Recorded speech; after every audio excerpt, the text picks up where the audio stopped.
So let's start first. Like, so when you do research, right? Even though at the undergraduate level things are separated into physics, chemistry, biology, and so forth, these are distinctions that were made like 100 years ago. At the research level, everything is intermixed, right? So I do research that would equally fit, yes, under soft matter physics, but equally fit under physical chemistry in a chemistry department or in the material science and engineering department, or, so everything is sort of intermixed from that. And when you do research, it's always trying to push the envelope on like what we know or don't know. So I would say like the people that are doing the research are very clear in their mind for their field of, okay, this is what's known. This is what we suspect is true. And we have reasonably good things of like, that this is likely true, but we haven't yet, found completely the experiments that prove, that show that, really definitively.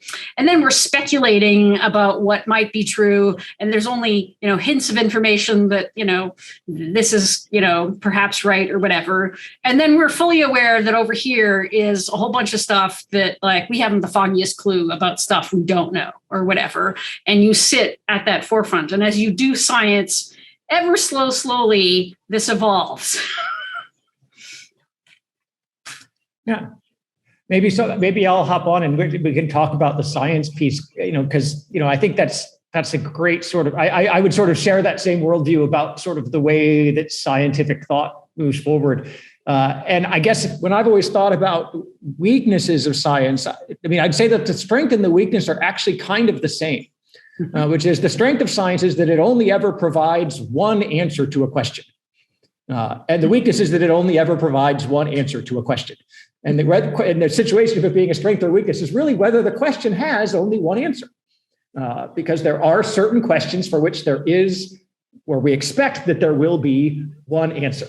Does the sun revolve around the earth? I expect there to be one answer to that question. It's very well, addressed by science. But there's other things I think that relate to some of the sort of more people type things that you were mentioning, Connie, that I think don't have just one answer. And when we try to boil those things down to science, I think we get ourselves in trouble because then we try to one-dimensionalize things that aren't one-dimensional. So, one that comes up just for this is, people might ask the question, why are we having this forum over Zoom? And there's not one answer to that question. Right. There's public health considerations. Maybe we want to minimize people's carbon footprint. Maybe maybe Nathan has stock in Zoom. There could be a whole bunch of reasons that we decided to do this, and none of them is exclusive of the others. It's just a lot of times it depends on what context we're asking the question in, or what layer of understanding we want for the why question. They say that's always been Go ahead. Well, they say that often identifying the right question is like the hardest part of trying to sort of solve a scientific problem, right? And sort of defining that well. I would say the other part where science has a weakness in terms, and this brings back to like how educated everybody else is about science. It is, I have a really good understanding of where in my area, like what we know and don't know. And over time, my graduate students learn this of where that boundary is, right? And scientists tend to be very cautious about, yes, we know this, and how well do we know what it is? But I think this is not at all appreciated by how we teach science in school and by everybody else.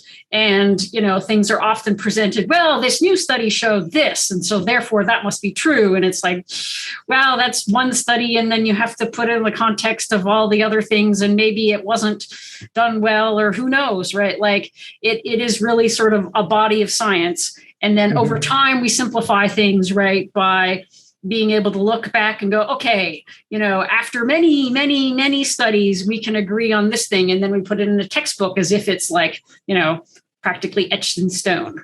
Yeah. I think you're right, Connie. And I think, so people don't understand that sort of moving front where things are still, where the boundary is, but other people don't.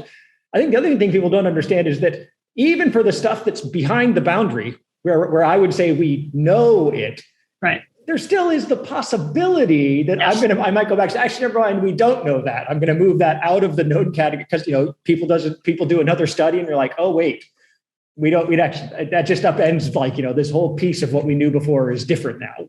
Yeah. The front is not a sharp line, right? Like there's stuff from 100 years ago that we're pretty darn sure. Yeah, the front is itself something that probably spans, 10, 20 years of research easily, where, you might still shift things in there. Yeah, absolutely. And both amazing points. And it also brings up a follow-up question I want to ask you, Professor Van Voorhis. So you mentioned like one of the drawbacks in science is that sometimes it's often a one-dimensional answer. And I think on the other hand, with faith and religion, it can be multidimensional, but sometimes people think it's complex and ambiguous, and it often draws people away from religion. So I'm curious to know, what do you think are the drawbacks in terms of trusting faith and religion in terms of gaining knowledge? Yeah. I mean, so I'll say that, the multidimensional nature of religious thought is important for in my experience for why questions, which are like questions of purpose. They're important for should questions, which are questions about how the way things are deviate from the way we think they ought to be. I think the sort of multidimensional answers are important there.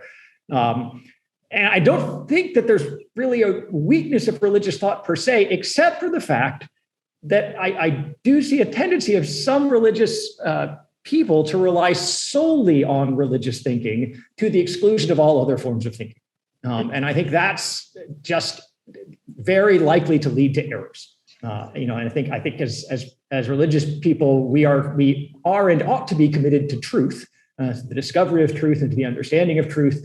And, every tool that's available to us are things that we should, we should take a hold of. There are various claims that people have made, on religious grounds that are just scientifically falsifiable, and we should be willing to do scientific studies and say, look, is this true?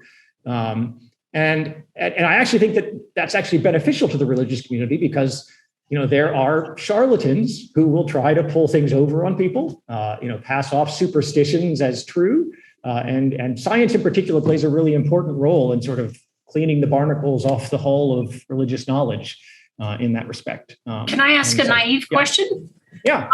In relation to that, like how does understanding and religion evolve over time?